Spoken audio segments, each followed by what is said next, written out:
Hello everyone and welcome back to our channel. Today we're diving into an exciting project, rejuvenating the iconic 2003 BMW 3 Series.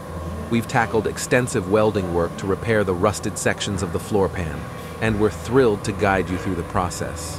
First, let's talk about preparation. We meticulously removed the fuel tank, suspension, and exhaust to access the affected areas fully.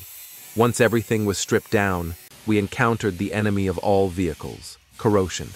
To combat this, we employed a sandblasting technique, effectively stripping away the rust and revealing the bare metal beneath. Now, for the heart of our restoration, the welding. We carefully welded new metal into the decayed sections, restoring structural integrity and strength. After the welding, we applied sealant to the seams, ensuring no future moisture could sneak in and start the rusting process anew. But our fight against rust didn't stop there. We applied a specialized rust converter to areas the sandblasting couldn't reach, ensuring every nook and cranny was protected. Following this, we degreased the surface, laying the groundwork for the next crucial steps. But we didn't just stop at repairing, we fortified. We applied an acid-based primer, followed by a standard primer to double down on rust prevention.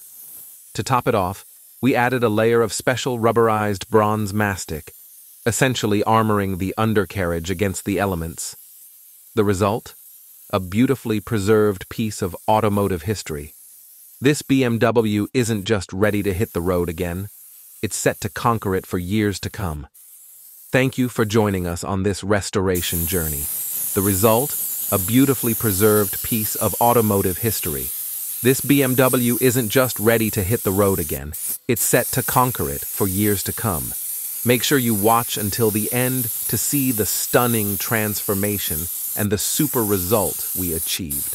If you enjoyed watching this process and want to see more, hit that like button, subscribe, and ring the bell for notifications on our latest projects. Happy viewing, and we'll see you in the next video.